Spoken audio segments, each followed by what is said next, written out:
Hai penggemar Browns, perdebatan yang tiada henti antara Cleveland dan Pittsburgh, antara Orange dan Black, antara dua pass rusher paling dominan yang pernah ada di NFL selama bertahun-tahun telah lama menjadi topik perdebatan hangat. Namun musim panas ini, sesuatu berubah, sesuatu yang tidak dapat disangkal, dan itu datang langsung dari mulut mereka yang paling penting, pelatih, manajer umum, dan eksekutif NFL. Itu bukan jajak pendapat penggemar Browns atau segmen radio lokal yang mempromosikan pemain mereka. Ini nyata. Dan peran saya di sini adalah untuk terus memberi Anda informasi. Jadi, saya meminta Anda untuk mengklik tombol suka dan jika Anda baru di sini, berlangganan. Dan jika Anda benar-benar penggemar Cleveland Browns yang bahkan setelah pasang surut terus mengenakan kaos dan mendukung tim, tulis di komentar.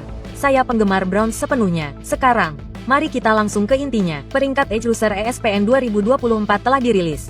Dan untuk tahun kedua berturut-turut, Myles Garrett berada di puncak, tidak seri, tidak diperdebatkan, bahkan tidak mendekati pemain bertahan nomor 1 NFL. Myles Garrett, sebelum penggemar Steelers mulai membanjiri komentar dengan statistik sack per game atau cuplikan TJ Watt yang berlari ke backfield, dengarkan baik-baik, ini bukan tentang fandom, ini tentang pengaruh dominasi, jenis yang mengubah permainan bahkan sebelum bola dilempar, jenis yang memaksa koordinator ofensif lawan ke dalam permainan catur yang tidak mereka persiapkan. Menurut salah satu koordinator NFL, Garrett adalah nama pertama yang Anda pikirkan saat Anda mulai mengubah rencana permainan ofensif Anda. Setiap detik di lapangan, Anda tahu apa yang dia lakukan atau apa yang mungkin dia lakukan selanjutnya. Itu bukan hiperbola. Itu ketakutan. Rasa hormat. Penghormatan. Jadi, mengapa Myles Garrett nomor 1? Mari kita mulai dengan dasar-dasarnya. Dia kembali meraih posisi teratas dalam peringkat ESPN tahun ini. Menerima setidaknya 70% suara tempat pertama. Itu bukan keunggulan kecil. Itu kemenangan telak. Pelatih dan eksekutif di seluruh liga tidak hanya memilih Garrett, mereka juga mendukungnya dengan suara bulat. Peringkat terendahnya dalam jajak pendapat. Keempat, yang berarti bahkan para pengkritiknya masih harus mengakui bahwa dia termasuk yang terbaik. Mari kita bahas lebih dalam. Garrett bukan hanya soal sack. Dia soal dampak. Anda ingat pertandingan 2 tahun lalu melawan Titans, bukan? Ryan Tannehill sedang dikepung. Myles Garrett tidak hanya bermain sebagai defensive end.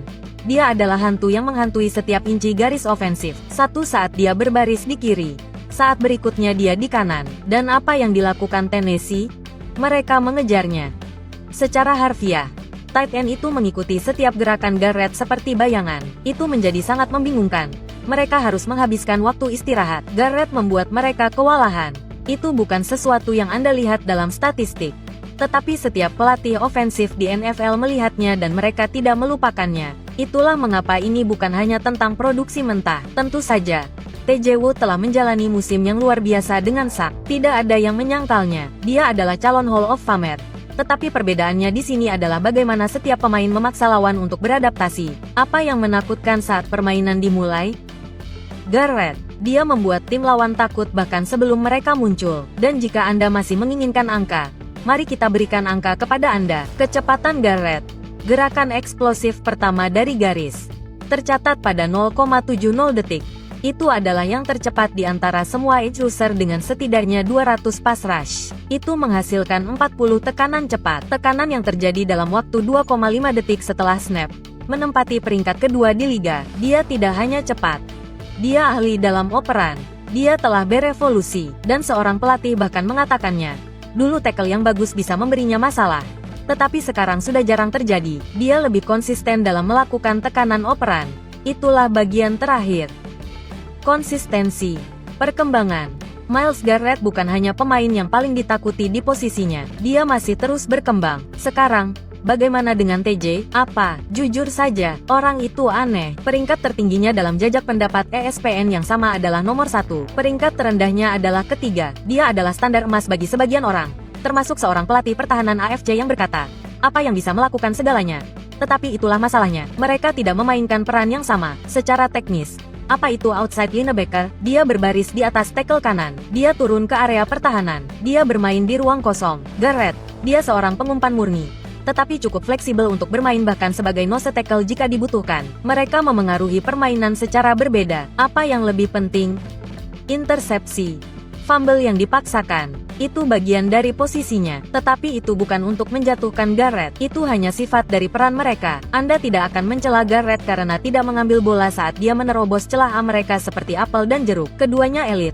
Keduanya legenda masa depan. Tetapi jika Anda bertanya kepada orang-orang yang harus menghadapi mereka, jika Anda bertanya kepada 32 koordinator ofensif siapa yang lebih ingin mereka hindari, Satu suara dalam perdebatan itu mengatakannya seperti ini. Saya yakin akan memberitahu Anda bahwa tidak mayoritas akan mengatakan Garrett, tetapi hampir semuanya akan mengatakan Garrett. Hanya satu yang mungkin tidak akan mengatakan itu adalah koordinator ofensif Steelers karena dia tidak ingin memberi Miles kesempatan bermain. Kepuasan.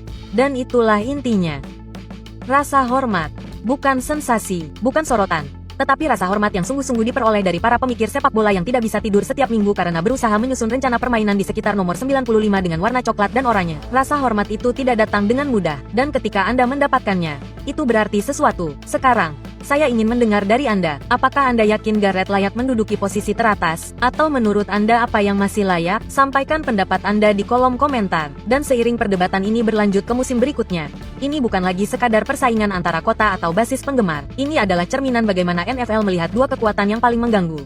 Yang satu mengenakan pakaian hitam dan emas, yang lain berpakaian coklat dan oranye. Namun, inilah kenyataannya. Sementara TJ terus memberikan angka-angka elit, pengaruh Myles Garrett lah yang memisahkannya. Kekacauan yang ia bawa setiap kali terjatuh. Perasaan bahwa sesuatu yang buruk akan terjadi pada quarterback Anda setiap kali ia bertepuk tangan dan keluar dari tepi lapangan.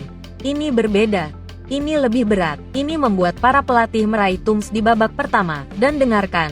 Para pelatih tahu itu, para GM tahu itu, bahkan para pendukung yang paling setia pun tidak dapat menyangkal bahwa Garrett telah berubah. Dia bukan lagi sekadar pemain yang memiliki fisik yang luar biasa. Dia sekarang seorang teknisi. Dia telah berkembang. Sosok Rones yang dulunya memberi peluang bagi para veteran untuk melakukan tackle, telah tiada. Dia efisien dalam penggunaan tangannya, lebih baik dalam memanfaatkan daya ungkit, dan lebih gigih dalam mengejar. Dia telah menjadi paket yang lengkap, dan itulah mengapa 70% dari evaluator teratas dalam permainan memberinya suara tempat pertama mereka. Itu adalah dominasi di atas kertas dan dominasi di ruang film di seluruh liga. Di sisi lain, Anda harus mengakui kekuatan uniknya. Pria itu memiliki kemampuan luar biasa untuk menghasilkan turnover. Dia turun ke pertahanan, bermain dengan visi yang sangat baik, dan memiliki bakat itu, perasaan itu untuk bola, dan permainan itu mengubah permainan. Tidak diragukan lagi, tetapi ada harga yang harus dibayar untuk fleksibilitas itu. Ketika pekerjaan Anda termasuk mundur atau mengejar penerima slot, Anda tidak terus-menerus melakukan tee-off di lapangan. Quarterback, fleksibilitas itu berharga.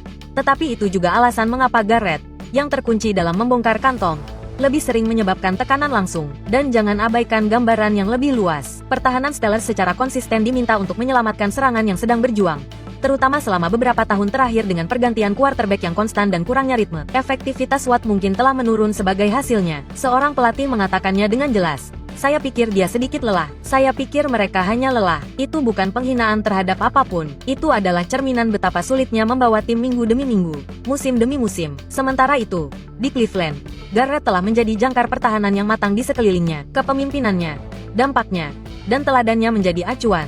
Dan sekarang liga akhirnya mengakuinya pada tingkat yang sulit untuk dibantah. Ini bukan hanya kemenangan Cleveland, ini adalah kemenangan Garrett. Untuk semua hari minggu yang telah dia ganggu, semua tim ganda yang dia abaikan, dan semua permainan yang dia kuasai hanya dengan satu gerakan aneh. Pengakuan ini memang pantas. Jadi, mari kita selesaikan ini sekali dan untuk selamanya. Setidaknya untuk saat ini, Myles Garrett bukan hanya seorang edge rusher papan atas. Dia adalah edge rusher papan atas. Dan sampai seseorang dapat mengubahnya, perdebatan ini akan berakhir. Tapi hey, itu hanya apa yang dikatakan oleh para pemikir papan atas liga. Sekarang, giliran Anda, penggemar Browns. Apakah Anda setuju bahwa Garrett telah melakukannya? Akhirnya para kritikus terdiam atau perdebatan ini semakin memanas? Tulis di kolom komentar dan beritahu kami posisi Anda dan siapa yang akan Anda pilih untuk menjadi dasar pembelaan Anda. Jangan lupa untuk menyukai video ini dan berlangganan jika Anda belum melakukannya. Sampai jumpa di video berikutnya. Ayo Browns!